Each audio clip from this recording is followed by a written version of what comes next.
അപ്പോൾ എല്ലാവർക്കും നമ്മുടെ യൂട്യൂബ് ചാനലിലേക്ക് സ്വാഗതം. അപ്പോൾ ഞാനിന്ന് പറയാൻ പോകുന്നത് വെച്ച് കഴിഞ്ഞാൽ നമ്മുടെ ഈ വണ്ടി ഈ എൻഡോർക്ക് ഇപ്പോൾ നമ്മൾ എടുത്തിട്ട് 1 മാസത്തിൽ കൂടുതലായി. അപ്പോൾ നമ്മൾ ഇതിപ്പോൾ യൂസ് ചെയ്തതിൻ്റെ ഒരു റിവ്യൂ ആണ് നമ്മൾ പറയാം. എൻ്റെ ഫസ്റ്റ് സർവീസ് കഴിഞ്ഞിട്ടുണ്ട്. ഫസ്റ്റ് സർവീസ് കഴിയുന്നതിന് മുന്നേ നമ്മളൊരു വീഡിയോ ഇട്ടായിരുന്നു.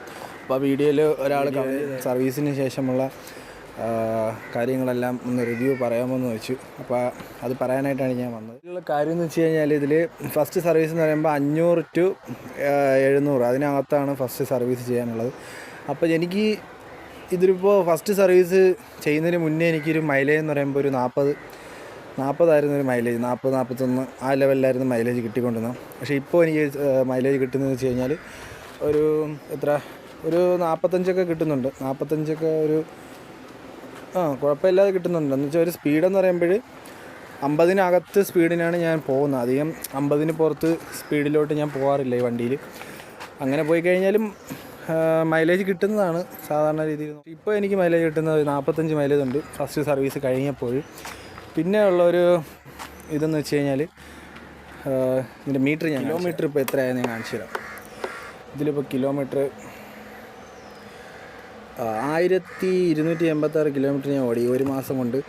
അതിൽ ഫസ്റ്റ് സർവീസ് ഞാൻ ചെയ്തതെന്ന് പറയുമ്പോൾ 650 കിലോമീറ്ററിലാണ് ഫസ്റ്റ് സർവീസ് ചെയ്തത്. പിന്നെ വേറെ പോരായ്മയായിട്ട് അങ്ങനെയൊന്നുമില്ല. വണ്ടി ഇപ്പോഴും ഓടിക്കാനൊക്കെ നല്ല രസമാണ്.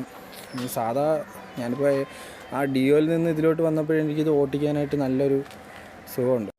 പിന്നെയുള്ള കാര്യം എന്ന് വെച്ച് കഴിഞ്ഞാൽ ഇത് ബ്ലാക്ക് വണ്ടിയായതുകൊണ്ട് നമുക്ക് പെട്ടെന്ന് ഇപ്പോൾ ഇന്നലെ ഞാനിത് സർവീസ് സെൻറ്ററിൽ നിന്ന് വാട്ടർ സർവീസ് ചെയ്തതാണ്. അതിനിടയ്ക്ക് വെച്ച് ഇതാണ് പെട്ടെന്ന് പൊടിയടിക്കും. കണ്ട വണ്ടിയിൽ ബ്ലാക്ക് വണ്ടിയായതുകൊണ്ട് പെട്ടെന്ന് പൊടിയടിക്കും. അതുകൊണ്ട് നമുക്ക് ഇത് ചെറിയൊരു ബുദ്ധിമുട്ടായിട്ടുണ്ട്. എപ്പോഴും നമ്മളിങ്ങനെ വണ്ടി നല്ല രീതിയിൽ സൂക്ഷിച്ച് കൊണ്ട് കിടക്കുന്ന ആളാണെങ്കിൽ നമുക്ക് എപ്പോഴും ഇരുന്ന് കഴുകേണ്ടി വരും. മനസ്സിലായോ?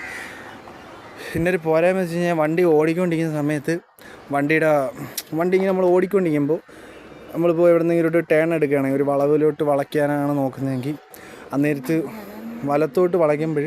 വലത്തോട്ടൊരു ഒഴിച്ചിൽ പോലെ എനിക്ക് ഫീലുണ്ട്. അതിനിപ്പോൾ സെക്കൻഡ് സർവീസിന് ഷോറൂമിൽ കൊണ്ടുപോകുമ്പോൾ ഒന്നുകൂടെ ഒന്ന് കാണിക്കേണ്ടി വരും.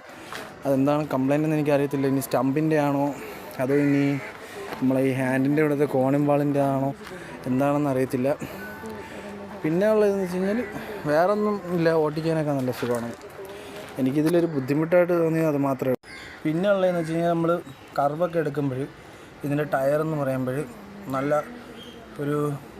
അത്യാവശ്യം ഒരു ഹെവി ടയറാണ് ഇതിൽ കിടക്കുന്നത്. സാധാരണ എൻഡോർക്ക് വെച്ച് നോക്കുമ്പോൾ അതിൻ്റെ എല്ലാം ടയറിന് ഇച്ചിരി സൈസ് കുറവാണ്. ഇതിനെന്ന് പറയുമ്പോൾ സൈസ് കൂടുതലാണ്. കാരണം ഈ മോഡലിനെല്ലാം വണ്ടിക്കെല്ലാം സൈസ് കൂടുതലാണ്. കാരണം ഇത് എൻഡോർക്കിൻ്റെ SP ഇതിനാണ് കൂടുതലും പവറും കൂടുതൽ. കാരണം നമ്മൾ ഈ എൻഡോർക്കിൽ ഏറ്റവും കൂടുതൽ പവർ കൂടിയ വണ്ടി ഇതാണ്. 10 BHP ആണ്. ബാക്കിയുള്ളതിനെല്ലാം 8 അത്രേ ഉള്ളൂ. അങ്ങനെ ഒരു വ്യത്യാസമുണ്ട് ഇതിന്. പിന്നെ എനിക്കിത് ഓടിക്കുമ്പോഴൊരു എന്ന് വെച്ചാൽ ഈ വണ്ടി എന്ന് വെച്ച് കഴിഞ്ഞാൽ നമ്മൾ സാധാ സ്ട്രീറ്റ് മോഡ് ഇട്ട് ഓടിക്കുമ്പോൾ തന്നെ നമുക്ക് നല്ല ഒരു പവർ ഫീൽ ചെയ്യുന്നുണ്ട്. വണ്ടി നമ്മളിങ്ങനെ വലിച്ചെടുത്തുകൊണ്ട് പോകുന്നൊരു ഫീല് തോന്നുന്നുണ്ട്. പക്ഷേ ഈ റേസ് മോഡ് ഇട്ടാൽ അതിൽ ഇതുകൂടെ പവർ കിട്ടും. പക്ഷേ എന്നാലും നമുക്ക് ഒരു സ്ട്രീറ്റ് മോഡ് ഇട്ട് തന്നെ ഓടിക്കാൻ തന്നെ നല്ല രസമാണ്. വണ്ടി നല്ല പവറുണ്ട്, അത്യാവശ്യം പവറുണ്ട് സ്ട്രീറ്റ് മോഡിൽ തന്നെ. അതുകൊണ്ട് നമുക്ക് റേസ് മോഡ് യൂസ് ചെയ്യേണ്ട ആവശ്യം വരുന്നില്ല. പിന്നെ എന്ന് വെച്ച് കഴിഞ്ഞാൽ ഇതിൻ്റെ ഇവിടുന്ന് പെയിൻറ്റ് ഫെയ്ഡായി. എടുത്തിട്ട് 1 മാസം ആയതേ ഉള്ളൂ. അതിനിടയ്ക്ക് വെച്ച് ഇവിടുത്തെ പെയിൻറ്റ് ഫെയ്ഡായി. അതായത് എനിക്കൊരു ചെറിയൊരു നിങ്ങൾക്ക് തന്നെ കാണാൻ പറ്റുന്നുണ്ട്. ഇവിടുന്ന് പെയിൻറ്റ് ഇത്തിരി ഇങ്ങനെ ഒരുമാതിരി എന്താ പറയുക ഇളകി പോകണം മുരിഞ്ഞ്. അതൊരു പോരായ്മയായിട്ടുണ്ട്. പിന്നെ ലൈറ്റിൻ്റെ ഭാവം എന്നൊക്കെ പറയുമ്പോൾ അടിപൊളിയാണ് കേട്ടോ. നല്ല പ്രകാശമാണ്. നൈറ്റിലൊക്കെ പോകുമ്പോഴും നല്ല രസം, നല്ല വെട്ടവും കാര്യങ്ങളൊക്കെ ഉണ്ട്. പിന്നെ ഫ്രണ്ട് ബ്രേക്ക് ഡിസ്ക്കാണ് വരുന്നത്. പിന്നെ ഉള്ളതെന്ന് വെച്ച് കഴിഞ്ഞാൽ സീറ്റ് എന്ന് പറയുമ്പോൾ നല്ല ഇരിക്കാനൊക്കെ നല്ല സ്പേസ് ഉണ്ട്. ഡ്രൈവർ സീറ്റ് ഓക്കെയാണ്. പക്ഷേ ബാക്കിരിക്കുന്ന ആൾക്ക് ചെറുതായിട്ട് നടുവേദന വരുന്നുണ്ടെന്ന് പറഞ്ഞ് അങ്ങനൊരു പ്രശ്നം വരുന്നുണ്ട് വണ്ടിയിൽ. പിന്നെ ഉള്ളതെന്ന് വെച്ച് കഴിഞ്ഞാൽ ഇതിൽ ഒരുപാട് ഫീച്ചറുണ്ട്. ഇതിലിനി ബ്ലൂടൂത്തിൻ്റെ എന്തൊക്കെ സെറ്റപ്പ് ഉണ്ടെന്നൊക്കെ പറഞ്ഞു. പക്ഷേ അതൊക്കെ ഇനിയിപ്പോൾ അടുത്ത സർവീസിന് മുമ്പ് അവർ ചെയ്തു തരാമെന്ന് പറഞ്ഞു. അല്ലാതെ എനിക്കിതിനെപ്പറ്റി അത്ര ബ്ലൂടൂത്തിൻ്റെ ഇതെങ്ങനെ കണക്ട് ചെയ്യുന്നതെന്ന് അറിയത്തില്ല. ഇതിലൊരു ആപ്പ് ഉണ്ടെന്ന് പറയുന്നതായിട്ട്, എൻഡോർക്കിൻ്റെ തന്നെ ഒരു ആപ്പ് ഉണ്ട്. ആ ആപ്പ് കണക്ട് ചെയ്ത് കഴിയുമ്പോൾ പറ്റുമെന്ന് പറയുന്നു. പിന്നെ 4 ഇൻഡിക്കേറ്റർ, ഇതിൽ 4 ഇൻഡിക്കേറ്റർ ഉണ്ട്. ഉണ്ടോ 4 ഇൻഡിക്കേറ്റർ കാണുന്നില്ലേ നിങ്ങൾ? ഉണ്ടോ 4 ഇൻഡിക്കേറ്റർ വർക്ക് ചെയ്യും. ബാക്കിലും ഫ്രണ്ടിലും 4 ഇൻഡിക്കേറ്റർ ഉണ്ട്. ബാക്കിലും 4 ഇൻഡിക്കേറ്റർ വർക്കാവും. പിന്നെ മൈലേജിൻ്റെ കാര്യം എല്ലാവരും പിന്നെ ഒരാൾ എൻ്റെ അടുത്ത് ചോദിച്ചു മൈലേജ് എത്ര കിട്ടുന്നുണ്ടെന്ന് ചോദിച്ചു. മൈലേജ് ഒരു 45 എനിക്ക് കിട്ടുന്നുള്ളൂ. കാരണം ഞാൻ 50-നകത്താണ് സ്പീഡിലാണ് പോണത്. പിന്നെ ഇപ്പോൾ ഫസ്റ്റ് സർവീസ് കഴിഞ്ഞ് എനിക്കൊരു 45 മൈലേജ് കിട്ടുന്നുണ്ട്. ഇനി സെക്കൻഡ് സർവീസ് കഴിയുമ്പോൾ എങ്ങനെയാണ് മൈലേജ് ഇനി കുറയോ കൂടുമോ എനിക്കറിയത്തില്ല. അതിൻ്റെ വീഡിയോ എന്തായാലും ചെയ്യുന്നതായിരിക്കും. പിന്നെ ഈ വണ്ടിയിലൊരു ചെറിയ മോഡിഫിക്കേഷനൊക്കെ ചെയ്യണമെന്നുണ്ട്. അത് ഉടനെ ചെയ്യുന്നതായിരിക്കും. ഫസ്റ്റ് ഇതിൽ മോഡിഫിക്കേഷൻ എന്ന് പറയുമ്പോൾ ഈ സീറ്റിനകത്ത് നമുക്ക് സീറ്റ് ഓപ്പൺ ആക്കുമ്പോൾ ഓട്ടോമാറ്റിക്കായിട്ട് മറ്റേ സീറ്റ് തുറക്കുന്നതിൻ്റെ ഒരു സെറ്റപ്പ് ഉണ്ട്, അത് ചെയ്യണം. പിന്നെ ഉള്ളതെന്ന് വെച്ച് കഴിഞ്ഞാൽ ഇവിടെ ഒരു ബോക്സ് കണക്കുന്ന ടൈപ്പ് നമ്മൾ ഈ എന്തെങ്കിലും സാധനങ്ങൾ ഇടാനായിട്ടുള്ളൊരു സെറ്റപ്പ്, അത് ചെയ്യണം. പിന്നെ ഉള്ളതെന്ന് വെച്ച് കഴിഞ്ഞാൽ അല്ലറ ചില്ലറ സ്റ്റിക്കർ വർക്ക് അങ്ങനെയൊന്നുമല്ല, അല്ലറ ചില്ലറ എന്തെങ്കിലും ഒരു പണികളൂടെ ഇതിൽ ചെയ്യണമെന്നുണ്ട്. എന്തായാലും ഉടനെ ഞാൻ ചെയ്യുന്നതായിരിക്കും.